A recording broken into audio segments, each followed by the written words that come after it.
सिर्फ़ 3 चीज़ों से बनने वाला हलवा। बिस्मिल्लाहिर्रहमानिर्रहीम। अस्सलामु अलैकुम। शाद रहें, आबाद रहें, हैप्पी रहें और हेल्दी रहें। यहाँ मैंने 1 कप शुगर लिया और इसमें 3 कप पानी मैं शामिल कर रही हूँ। अगर आपको ये हलवा थिक पसंद है तो आप इसमें 2 कप पानी भी शामिल कर सकते हैं। मैं यहाँ ज़रा पतला हलवा बना रही हूँ तो मैं इसमें 3 कप पानी के ऐड कर रही हूँ। हर चीज़ को मेजरमेंट का लाजमी ख्याल रखें। अगर मेजरमेंट का आप ख्याल रखेंगे तो आपका हलवा बहुत मज़े का बनकर तैयार होगा। मैंने चीनी और पानी को पकने के लिए रख दिया है और इसी में 1 कप मैं घी का बनास्पति का ऐड कर रही हूँ। मीठी चीज़ों में बनास्पति का बहुत अच्छा मज़ा आता है, यानी घी का, चाहे वो देसी घी हो या बनास्पति। आप भी कोशिश किया करेंगे स्वीट डिशों में घी का इस्तेमाल करें। दूसरे चूल्हे पर मैंने आटे की भुनाई शुरू कर दी है। यहाँ पर मैंने तकरीबन 1 कप ही आटा लिया है, 1 कप शुगर और 1 कप ही घी। चीज़ों की मेजरमेंट का लाजमी ख्याल रखें और आटे की भुनाई हमने आहिस्ता आंच पर करनी है और मुसलसल चलाते रहना है।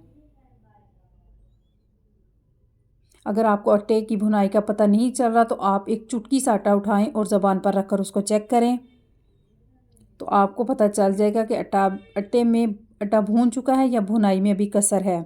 मेरी चाशनी बनकर तैयार हो गई है। मैंने इसके अंदर 2-3 इलायचियाँ भी शामिल कर दी हैं और इसकी आंच बिल्कुल स्लो कर दी है।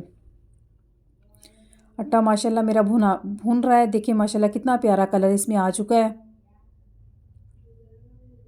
अब मैं आटे को एक बाउल में निकाल लेती हूँ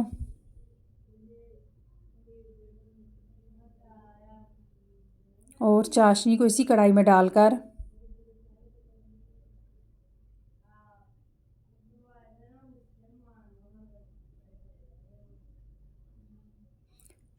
अब इस पॉइंट पर देखेंगे कि मैं आटे को कैसे चाशनी में मिक्स कर रही हूँ। मैं किशमिश डाल रही हूँ।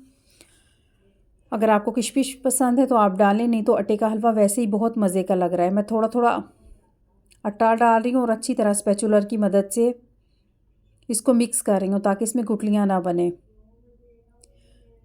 अक्सर लोग इसको आटे का सीरा भी कहते हैं। इसको नान, चपाती, पराठों के साथ खाते हैं। ये बहुत मज़े का लगता है।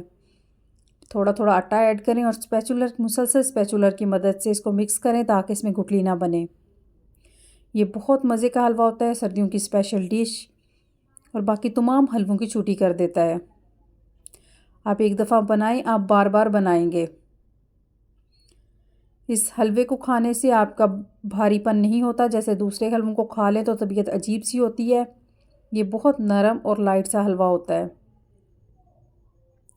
मैं थोड़ा थोड़ा आटा इसमें डाल रही हूँ और स्पैचुलर की मदद से अच्छी तरह इसको मिक्स कर रही हूँ। अगर स्पैचुलर की मदद से मिक्स करना मुश्किल लग रहा है तो आप बीटर की मदद से इसको अच्छी तरह मिक्स कर लें।